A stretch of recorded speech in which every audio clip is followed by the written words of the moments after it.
I'm at a college here in New York. It's pretty vague, isn't it? Good. Today I'm looking at this Trek 4000 mountain bike. And I don't know, is it a mountain bike when it doesn't have wheels?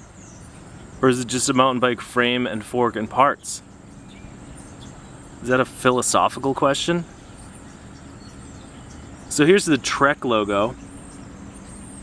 This frame's got a really nice color to it. It's like this, like a wine color. Not quite burgundy, maybe like a cranberry, but it's metallic. I don't know if the camera's gonna focus on that. And it has this silver logo with black trim on it. And there's your 4000. My friend has a Trek 7000, he loves it. But I think they kind of interchanged the numbers because there are different 7000s, so they're probably different 4000s. This bike is really dirty. You see right here? There's dirt on it. I could wipe the dirt off. Seems to be really ground in dirt though. Now right up here on the seat, the Surface gel seat.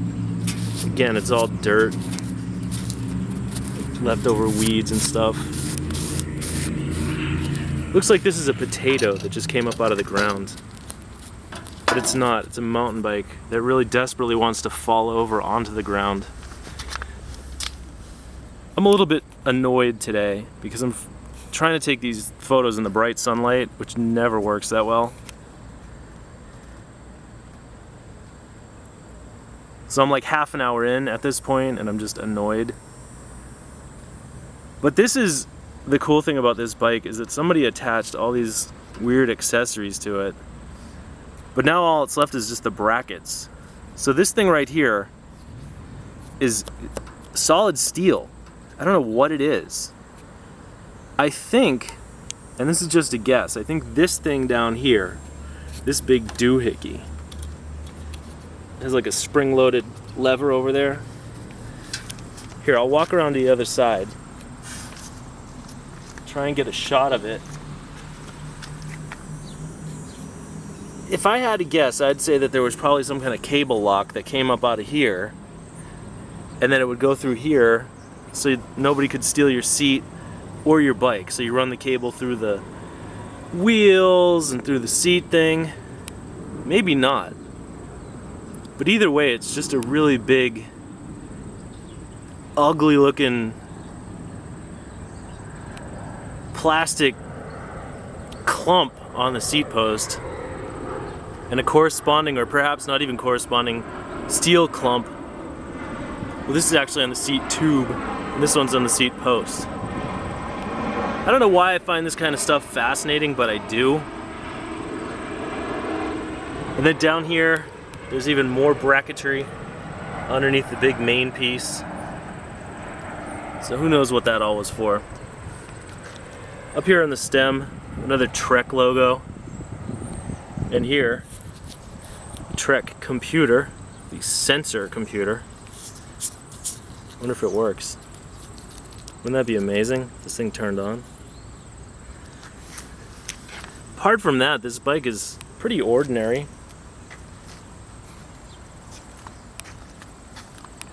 I don't see anything about it that really excites me. I see these thumb trigger shifters, which are probably gummed up. They're not broken or anything though, so I bet I could fix them if I had to. Then you got the Star Trek chromoly fork. I don't watch Star Trek, but somehow this logo reminds me of the show Star Trek. It's got a headset and brakes. Let's see if the brakes work. Yeah, I guess. So we're lucky. Whoa, I shouldn't have oughta did that. Aluminum frame, you see the big welds. Plastic pedals with toe clips. Shimano ACCESSORY derailleur. It's a 19-inch frame. 19 and a half. And made in the USA. See, it looks like the chainstays are dented inward, but they're not. That's just like clearance for the crank or something.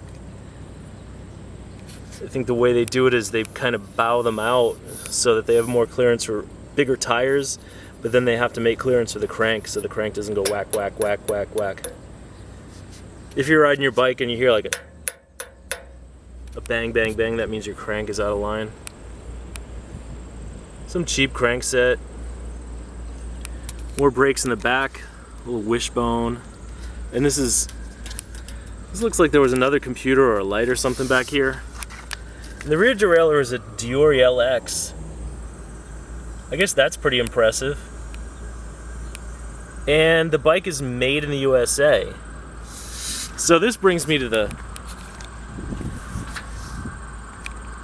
decision-making point, because in order to get this bike back up and running, I would have to find wheels for it. And I don't know if I have any wheels that are appropriate for it. Like, I could probably rummage around and find some really horrible wheels, but I wouldn't want to put those on here. And it does not have a seat post clamp. And I would need, at the bare minimum, a new chain and brake pads. So for me to get this bike to the point where I could sell it as an actual bike, I'd have to spend probably, I don't know, let's say I wouldn't buy the wheels. I'd try and find those somewhere at a flea market or something. But brake pads, cables, chain, cleaning, seat post clamp if I couldn't find one in my parts box. Bucks. This voice is cracking just at the prospect of rebuilding this crappy bike. I mean, we're talking probably $30 to $50 in parts, and then a few hours worth of labor, and then what am I going to get out of this bike? You know, locally, the market here, maybe 125 bucks. Maybe, and that would take me months. So I think this one I'm just going to punt, as they say. And I don't know how to play football or anything, but I think punt means that I just get rid of the bike as it is. You know, sell it to somebody for 20 bucks, and maybe they have all the parts to fix it. So that's the Trek. Yeah. No, I like Trek. Trek's alright. The Trek 4000 mountain bike that doesn't have any wheels on it.